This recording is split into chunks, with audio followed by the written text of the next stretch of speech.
We have learned how to solve a system of equations, that's two equations with two variables, by graphing. We know that sometimes graphing is not the most efficient thing in the world, and sometimes if two lines don't intersect at nice, pretty grid lines, it would not be very precise. So we are going to learn some algebraic methods to solve systems that will give us some precise answers. And the first thing we're going to learn is how to solve by substitution. Remember, to substitute is to take something and replace it with an equivalent something. So here I have a system, y equals negative 2x plus 4 and y equals 3x minus 1. Well, these are both equal to y, right? Y equals this and y equals that. So I can take this first thing that I know y is equivalent to, and I can replace the other y with that. So I end up with this. I get negative 2x plus 4 equals 3x minus 1.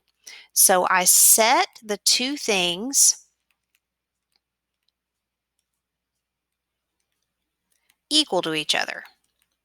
Since we know they have to work together, and we're looking for where the x value and the y value are the same, we set them equal to each other. Well, now we have this equation that we know how to solve. There's one variable. It's a variable on both sides. So we are going to use this and we're going to solve for x. Okay, so here's my equal sign. I have negative 2x on the left. I have 3x on the right. I'm going to add 2x to both sides because remember we want to move that smaller coefficient, and I get 4 equals 3x plus 2x is 5x minus 1, and I have this two-step equation that we can probably all do in our sleep. We're going to add 1 to both sides. We get 5x equals 5.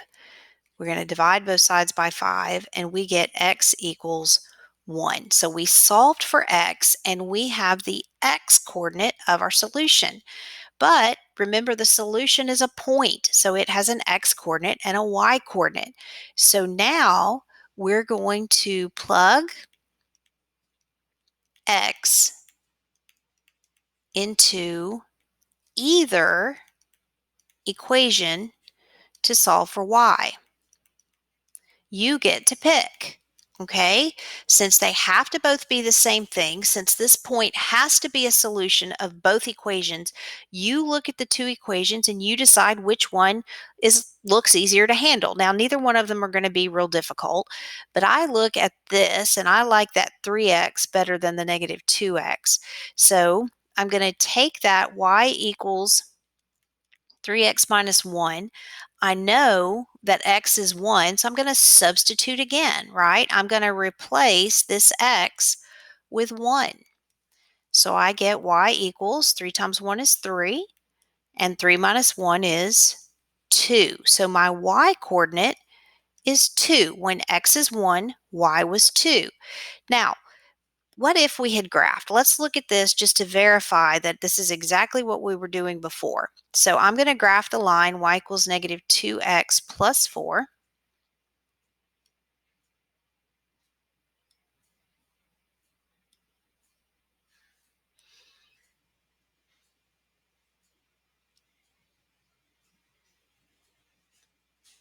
Not one of my better lines. But then I'm also going to graph y equals 3x minus 1. So my y-intercept's negative 1.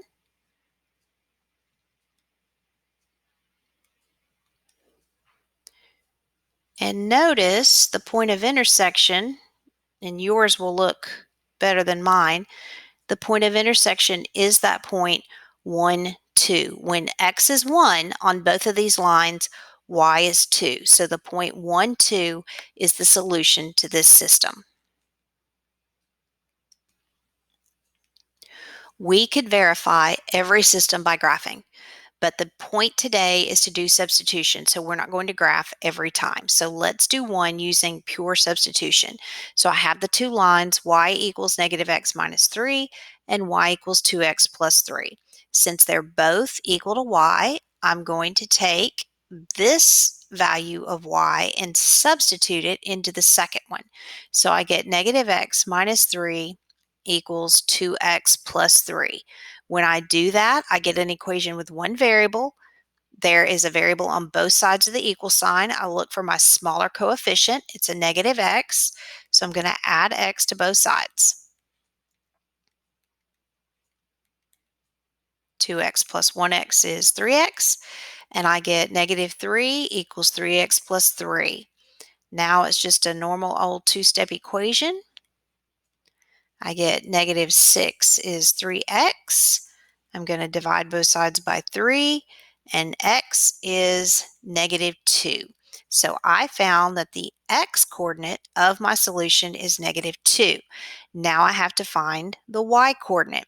So I look at the two equations. I see which one I like best. I like y equals 2x minus 3.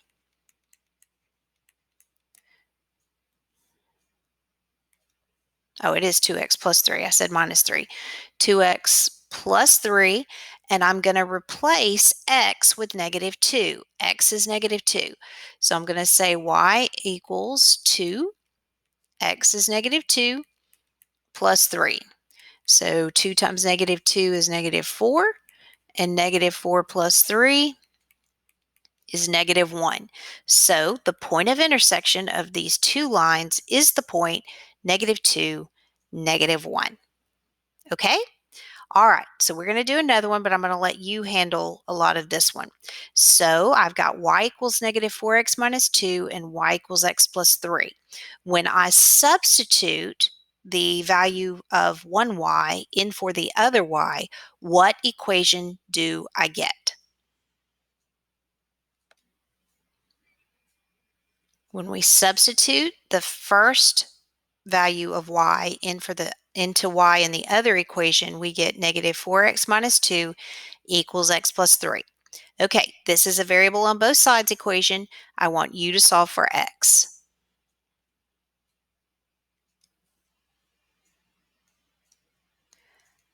I got x is negative 1. Okay, so when x is negative 1, I want you to pick one of the equations and I want you to find what y is.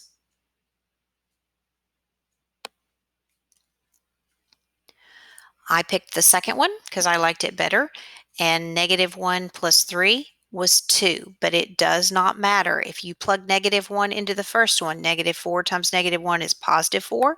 4 minus 2 is 2. You're going to get the same thing because that is the solution to the system, right? That point is on both lines, so it has to make both equations true.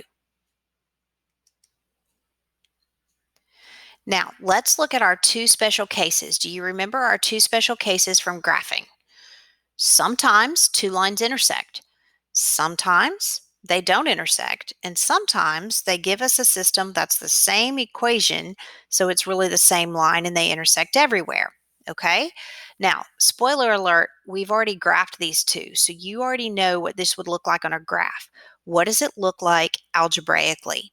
So I have the system y equals 3x plus 5 and y equals 3x minus 2. When you do your first substitution, what equation do you have?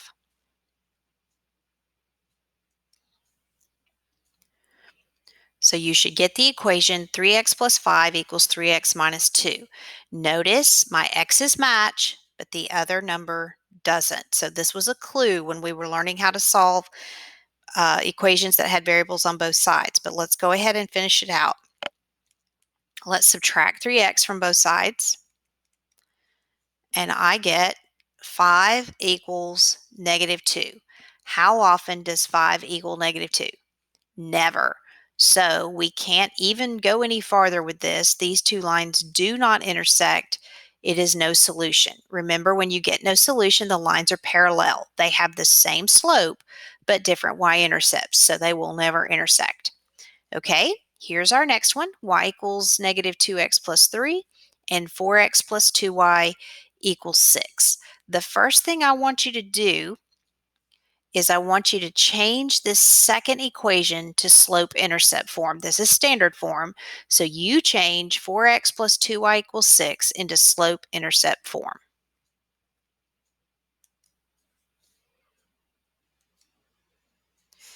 Did you get y equals negative 2x plus 3? Okay, so my first line, my first equation is y equals negative 2x plus 3. My second equation is y equals negative 2x plus 3. If I take this negative 2x plus 3, now we see that they're the same equation, right? But let me show you what this looks like algebraically. If I put this up here and I substitute it into that y, I get negative 2x plus 3 equals negative 2x plus 3, right? Notice it equals itself. Okay, we've talked about this. We did this when we did a variable on both sides. Let's take it a step farther. Let's add 2x to both sides, and I get 3 equals 3. How often does 3 equals 3? Always, right? And when something is always true, we get infinitely many solutions. And remember, that means this is the same line. Obviously, they have the same equation and they will intersect everywhere. Okay, so you have learned your first algebraic way of solving a systems of equations and you are ready to practice.